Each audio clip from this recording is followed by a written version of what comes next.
Hello everyone, welcome to Masterminds. In the previous session, we have covered the part 1 of the chapter 2 from class 6 history. Today we are with the second part. If you didn't watch the first part, please go and watch it because this video is a continuation of the part 1. I will provide the link of the part 1 in the description box so you can easily go and watch it. After watching that, you can have a look at this video. Okay, then we can first look at what are the topics we covered in the previous session. We talked about the hunter-gatherers, what are the activities they are engaged in, why they are called hunter-gatherers, and why they are always moving from one place to another. And we discussed about the tools they used. They used mainly stone tools, and we discussed about what is scythes, and then about Stone Age. Stone Age can be divided into three parts: Paleolithic Age, Mesolithic Age, and Neolithic Age.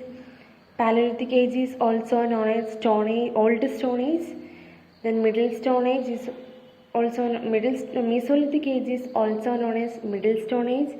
Then Neolithic is also known as New Stone Age. In Middle Stone Age, major climate change happened. Here we can start this session discussing about the major climatic change happened in Mesolithic Age. Mesolithic Age is the transformation age between Paleolithic and Neolithic. In Paleolithic Age, climatic condition is Pleistocene, that is extreme cold condition. But around 12,000 years ago, major climatic changes occurs around the world. This is in the period of Mesolithic Age. Climatic change means climate changes relatively to warmer condition. That is, extreme cold condition now changed to somewhat warm condition, and with this changing climatic condition, there occurs the development of grasslands in many areas. And the development of grasslands lead to the increasing number of deer, antelope, goat, sheep, etc. which are survived on grass. In increasing the number of such animals, the people who hunted these animals started following them because apart from their demand, there is extra animal resources become available. So they started learning about animals, their food habits and their breeding seasons. This made the people to think about herding and rearing these animals themselves, and this is how they became herders. How? First, the climatic change occurred around 12,000 years ago. This led to the development of grasslands, and the increase in the development of grasslands led to the increasing number of animals that are survived on the grass. This is a direct consequence of ecosystem, that is, in environment all the animals are related to one another. That is, any effect for one thing will cause other also, and this is the basic law of nature. Then increasing the animals led to the increasing the number of animals made people to think about to study about their food habits and their breeding season. And finally they became herders and started rearing the animals. During this time, fishing also became important and people also started fishing. Next, we can have a detailed discussion about this. This is just an introductory section. Then we can look at the beginning of farming and herding. People also started farming because during this time several grain-bearing grasses starts growing. This include wheat, barley and rice. Men and women who once gatherers started collecting these grains and learned about them, how they grew, where they grew and when it ripens and all. Gradually they started thinking of growing plants on their own. This is how they became farmers. People also started attracting and then taming animals. They started leaving food for animals near the shelter to attract them. And the first animal to be tamed was the wild ancestor of dog. Then people also started protecting animals such as sheep, goat, cattle and also the pig lived in herds from attacks by other wild animals. In this way they became herders. Next we can look at what is domestication. Domestication is the process in which People grow plants and look after animals. Domesticated plants and animals are different from wild plants and animals because domesticated plants are selected by people, and people select those plants and animals that are not prone to disease, and also they select the plants that yield large size grain and which have strong stalks capable of bearing the weight of the ripe grain. Then people choose animals who are gentle. Gentle animals are selected for breeding so that the teeth of the domesticated animals and wild animals are different. Then domestication began about 12,000 years ago, and earliest plants domesticated were wheat and barley. The earliest domesticated animal include sheep and goat. Next we can have a look at the new way of life that arose due to the change in occupation of the people. The people once hunter-gatherers now became herders and farmers. This made them to stay in one place for longer time. Earlier they moved from one place to another in search of fruits, nuts, seeds, leaves, etc. Now growing plants demanded the people to stay in the same place for longer time, because they need to look after the plants by watering it, then weeding, driving away animals and birds until the grain gets ripened. And these grains are used both as food and seed. Then there arises the concept of storing, that is, storing of grain for food and seed. They started storing these in large clay pots, or sometimes they wore baskets, and in many cases they dug pits into the ground. Similarly, animals that are reared can also be used as a store of foods because they multiply naturally, and if they are looked carefully means they will provide milk and meat whenever it is required. The evidence of early farmers and herders were found from northwest, that is present day Kashmir. It includes Burzahom, one of the main Neolithic sites, then in east and in South India. Did you wonder how archaeologists are assuming about the people living in an area?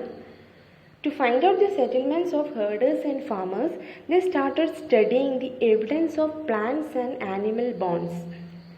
In the above mentioned area, scientists found evidence of burned grains, which may be burned accidentally or deliberately, and also the evidence of bones. Burzahom in Kashmir and Mehergarh in Pakistan are the example of such settlements. You can see both sides in this map. Burzahom is almost here and Mehergarh is in this side, western side of India. You can, for a better map, you can refer to NCERT, page number 13. Okay, then next we can look at some of the evidence of settled life. Evidence of settled life include traces of huts or houses at some sites. That is, now the archaeologists found evidence of some of the huts or houses, which indicates the settled life. Then in Burzahom, you already seen where is Burzahom in the map. In Burzahom, pit houses dig into the ground with the steps leading into them. Then these pit houses provided shelter in colder weather. Then archaeologists also found cooking hearths, which are found both inside and outside the home, which is utilized according to the weather. Maybe in rainy season they will use the cooking hearths inside the house, and in summer season they will use the cooking hearths outside the house. The Neolithic tools are also found in many sites. Neolithic tools are very polished and modified tools, but Paleolithic tools are large and blunt. They mainly include hand axes and clevers, but Neolithic tools are polished tools, and Mesolithic tools are microliths. That is they are small. Then Neolithic tools are found in many sites. Then mortars and pestles for grinding, Then some bone tools were also found. Then many kinds of earthen pots, sometimes decorated, are also found, and these are used for either for cooking and storing. Then people also began weaving cloth with the different kinds of materials. Example, cotton. Next we can look at closer look at Meherga. Meherga is a Neolithic site and it is located in a fertile plain near Bolan Pass. Bolan Pass is located in Pakistan. Then women and men learned to grow barley and wheat and rear sheep and goat for the first time in this area. That is, domestication of animals and farming took place first in this area. Then evidence of many kinds of animal bones such as deer, pig, sheep and goat are found. Then remains of square or rectangular houses with 4 or more compartments, which indicates the remains of houses with 4 or more compartments indicates the settled life of the people, and maybe it is a large family because there are 4 or more compartments. Either 1 or 2 compartments are used for storing or other purpose. We are not clear about that. These are the evidences found by the archaeologists. Then burial sites are seen. It is a very important feature of the Meherga because burial sites means people are after dying, people are buried in certain places, and dead person was buried with the gods. People started paying respect to the dead people, and the dead person was buried with the gods or other items because they think that there is a next world and they can use those items in the next world also. Therefore, that person was buried with the gods, which are probably mean to serve as a food in the next world. Okay, these are about the Meherga. Then we can look at the elsewhere section in the NCERT. In the elsewhere section, they gave about the cave paintings in France, which was found by few children. Then the paintings include wild horses, aurochs, an older wild form of cattle, bison, woolly rhinoceros, reindeer and bear. And the paintings are used, the colors for paintings are used mainly from minerals like ochre or iron ore and charcoal.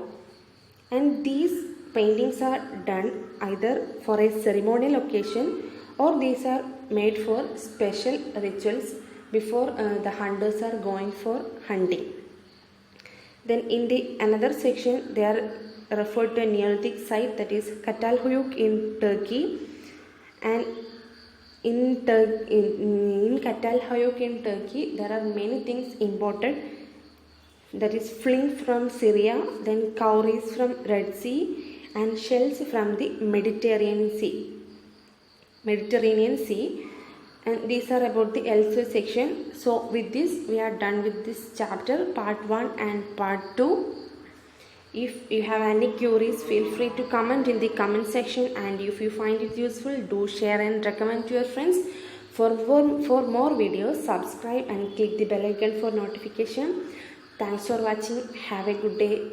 Bye bye.